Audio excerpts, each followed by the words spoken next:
महाकुंभ 2025 का अंतिम अमृत स्नान आज सुबह शुभ मुहूर्त में प्रारंभ हुआ। प्रयागराज के अतिरिक्त उत्तर प्रदेश के अन्य महत्वपूर्ण शहरों में और सभी शिवालयों में आज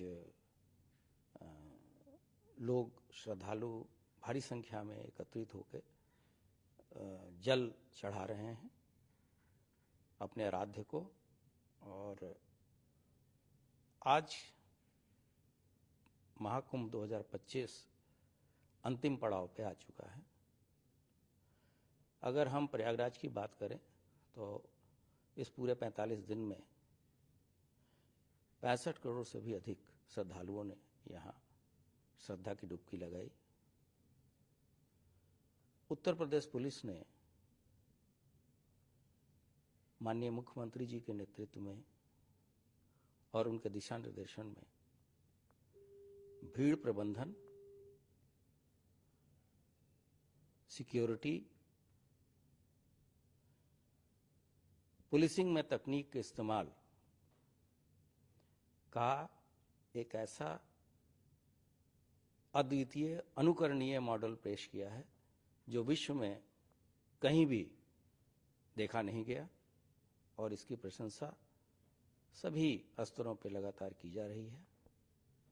हमारे साथियों ने पिछले 45 दिन में बिना शस्त्र के अपने व्यवहार से सबका मन जीता है।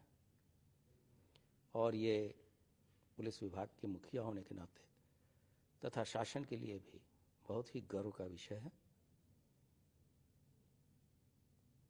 हम लोगों ने जो विश्व स्तरीय तकनीक थे उसका इस्तेमाल किया, एआई का भी भरपूर इस्तेमाल किया, चाहे वो क्राउड मैनेजमेंट हो, चाहे वो सर्विलांस हो। और जिस तरह के थ्रेट परसेप्शंस शुरू से आ रहे थे उसको हम लोगों ने पूरी तरीके से ध्वस्त कर दिया।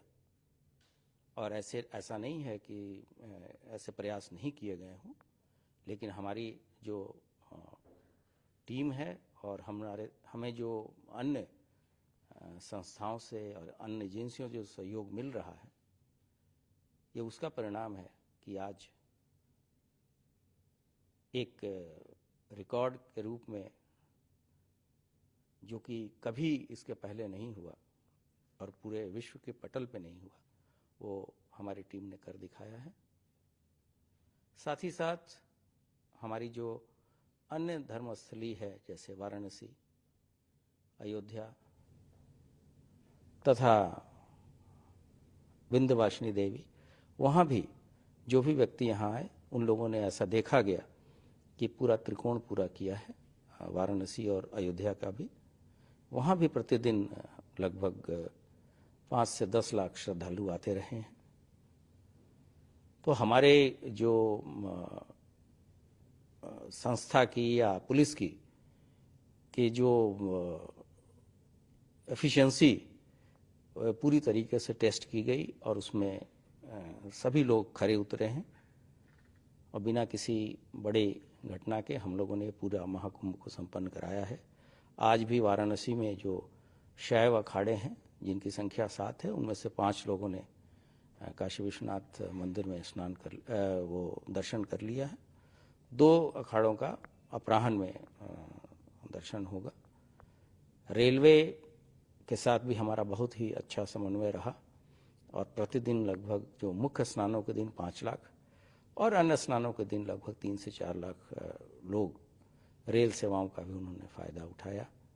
और रेल मंत्रालय, आरपीएफ तथा हमारी जीआरपी ने मिलकर उनके आवागमन को पूरी तरीके से सुगम और सरल बनाने की हर संभव प्रयास किया। यूपी डीजीपी मुखिया होने के नाते कितना बड़ा, जिस समय शुरुआत हो रही थी, क्योंकि आज 45 दिन पूरे होंगे और महाकुंभ पूर्ण होगा, अभी स्नान चल रहा है, कितना बड़ा चैलेंज था जिस समय स्टार्ट हुआ था कि लग रहा था कि किस तरीके से कर पाएंगे या नहीं? हमें पूरा विश्वास था और मैंने शुरुआती दिनों में भी कहा था कि हमारे लिए अवसर है, हमारे लिए चैलेंज नहीं है। और हमारे साथियों ने 45 दिन तो कार्य किया ही, उसके पहले से भी लगभग 2 महीने से वो लोग लगातार वो मौके पे जाके उसकी ट्रेनिंग ली, वहाँ की टोपोग्राफी को देखा, हमने अपने लोगों को सॉफ्ट स्किल्स की ट्रेनिंग दी, गुड बिहेवियर की भी ट्रेनिंग दी, जिसका ये सुखद परिणाम है कि आपने खुद देखा होगा कि बिना किसी शस्त्र के लोगों ने किस तरह से दर्शनार्थियों को, श्रद्धालुओं के साथ पेश आए, और 30,000 से भी अधिक खोए पाए लोगों को भी हम लोगों ने उनके परिवारीजनों से मिलाया। ऐसे ऐसे बहुत सारे उदाहरण हैं जो कि आने वाले जनरेशन्स को इंस्पायर करेंगे, और ये एक ऐसा मॉडल है जिसको सभी राज्य जहाँ कुंभ भी होता है तथा बड़े कॉन्ग्रीगेशन होते हैं वो उससे सीख लेंगे। क्योंकि अभी स्नान चल रहा है, मैंने देखा कि पुलिस वहाँ पे सिर्फ एक सीटी के बल पे इतना बड़ा लार्ज गैदरिंग, हम कह सकते हैं दुनिया की सबसे बड़ी रिलीजियस गैदरिंग का जहाँ महाकुंभ हो रहा है, एक सीटी के बल पे उन्होंने लोगों को कंट्रोल कर रहे हैं या लाउड हेलर से। जी, एक ये बहुत बड़ी अपॉर्चुनिटी हमारे लिए थी, एक अवसर था, और उसमें हम लोग खरे उतरे हैं।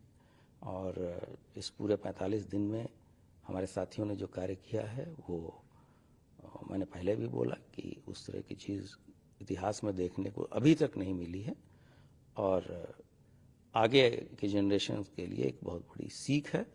और जब कभी फिर यहाँ इस तरह का कुंभ होगा, इस लेवल का कुंभ होगा, तो इन चीज़ों को भी उसमें समाहित जरूर किया जाएगा। सर, चूंकि स्नान अभी चल रहा है और ये देखा जा रहा है कि काफी बड़ी संख्या में जो स्नानार्थी हैं वो लगातार आते जा रहे हैं, तो कैसे कंट्रोल कर पा रहे हैं आप लोग, क्या मॉनिटरिंग कर रहे हैं कि ताकि जो स्नान के लिए जो आएंगे वो लोग रात तक करेंगे, या जो बचेंगे उनको रोका नहीं जाएगा? नहीं, अब तो जो लोग भी वहाँ आ चुके हैं वो सभी स्नान उनको कराने की पूरी जिम्मेदारी और उनकी सुरक्षा की जिम्मेदारी है, उनको गंतव्य तक भेजने की जिम्मेदारी हमारी है। और हमारी, जैसा मैंने कहा कि तकनीक का इस्तेमाल करके हम भीड़ का आकलन करते हैं और उसी तरीके से लोगों को ऐसे जगहों पे, घाटों पे भेजते हैं कि जहाँ दबाव कम हो, और जो भी श्रद्धालु यहाँ आए हैं हम उनको सकुशल स्नान करने के पश्चात ही भेजेंगे। और हमारी सुरक्षा के प्रबंध अभी कुछ दिनों तक और भी रहेंगे, जब तक कि वहाँ हम लोगों ने एक बहुत बड़ी एसेट भी क्रिएट कर रखा है। जब उन तक डिसमेंटल होंगे, लोग अपने घरों को जाएंगे, इस बीच में किसी तरह की कोई अप्रिय घटना वहाँ न हो, इसका हम लोग पूरा ख्याल रखेंगे। हम कह सकते हैं अंतिम स्नानार्थी के जाने तक पुलिस जी, हम अंतिम व्यक्ति के जाने तक वहाँ सुरक्षा देंगे। और उसके बाद भी जो संगम पर स्नानार्थी आते हैं उसके लिए भी हमारे प्रयागराज जनपद में ही ऐसी व्यवस्था रहती है कि उनको अबाधित तरीके से हम स्नान कराएं। डीजीपी आपके लिए कितना बड़ा ये हम कह सकते हैं? ये बहुत बड़ा, ये तो ऐसे अवसर सभी लोगों को नहीं मिलते, और ये गौरव की बात है। और मेरे लिए तो व्यक्तिगत रूप से बहुत ही मैं कहूँगा कि मेरे लिए तो ये न भूलने वाली बात है, और इस चीज़ को मैं हमेशा अपने स्मृति में समेट के रखूँगा।